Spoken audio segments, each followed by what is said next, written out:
ॐ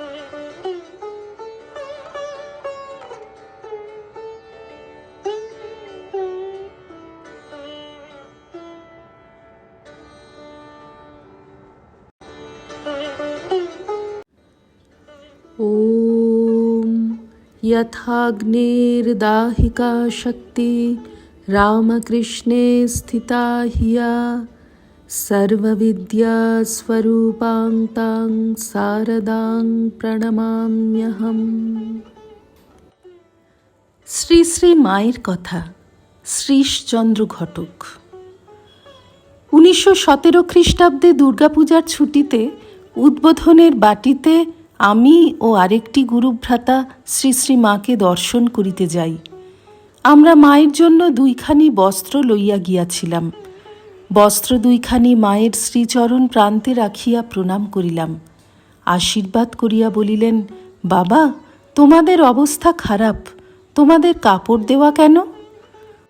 উভয়ে কিছু মনক্ষুণ্ণ হইয়া বলিয়াছিলাম, মা, তোমার ধনী ছেলেরা তোমাকে দামি কাপড় দেয়, তোমার গরিব ছেলেরা এই মোটা কাপড় নিয়ে এসেছে, তুমি গ্রহণ করে তাদের মনোবাসনা পূর্ণ করো। শুনিয়াই সস্নেহে মা বলিলেন, বাবা, এই আমার গরদ ক্ষীরোদ নিরোদ। ইহা বলিয়া বস্ত্র দুইখানি সযত্নে হাত পাতিয়া লইলেন। মা দাঁতের বেদনায় তখন খুব কষ্ট পাইতেছিলেন। সেই কথা উল্লেখ করিয়া আমাদের বলিলেন, বাবা, ঠাকুর বলতেন, যার দাঁতের বেদনা হয় নাই সে দাঁতের যন্ত্রণা বুঝতে পারে না। 1917 খ্রিস্টাব্দের রাঁচিতে ঠাকুরের উৎসবের পূর্বে মাকে পত্র লিখিয়া নিবেদন করিয়াছিলাম যাহাতে উৎসব সুসম্পন্ন হয়। মা তদুত্তরে জানাইয়াছিলেন, তোমাদের পত্র পাইয়া কত আনন্দিত হইয়াছি তাহা চিঠিতে লেখা অসম্ভব। তোমরা শ্রী শ্রী ঠাকুরের সন্তান, তোমাদের এই সকল সৎকার্যের সহায় তিনি নিজে, তার জন্য তোমাদের ভয় ভাবনা কি? 1919 খ্রিস্টাব্দে জ্যৈষ্ঠ মাসে জয়রামবাটিতে আমি মাকে জিজ্ঞাসা করিয়াছিলাম, মা, ঠাকুরের নিকট মনে মনে প্রার্থনা করলে তিনি শুনেন কি?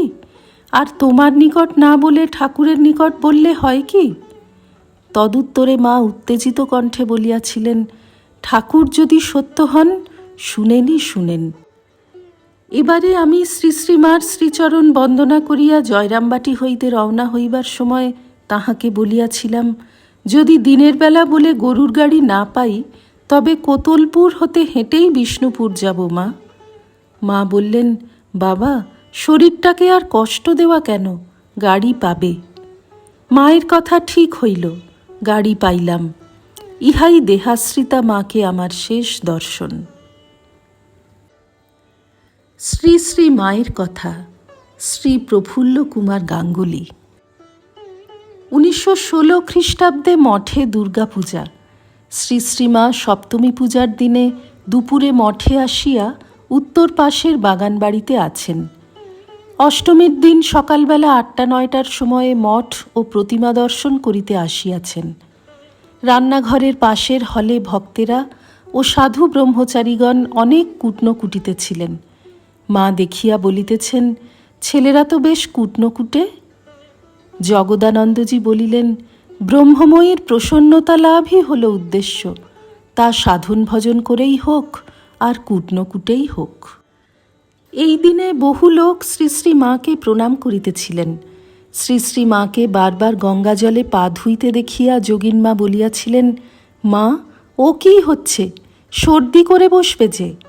মা বলিলেন, যোগেন, কি বলবো, এক একজন প্রণাম করে যেন গা ঠান্ডা হয়, আবার এক একজন প্রণাম করে যেন গায়ে আগুন ঢেলে দেয়, গঙ্গা জলে না ধুলে বাঁচি নে।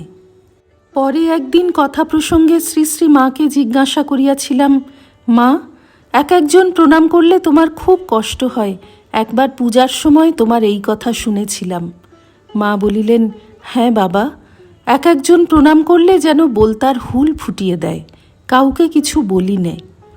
এই কথা বলিয়াই সস্নেহ দৃষ্টিতে বলিলেন, তা বাবা, তোমাদের কিছু বলছি না।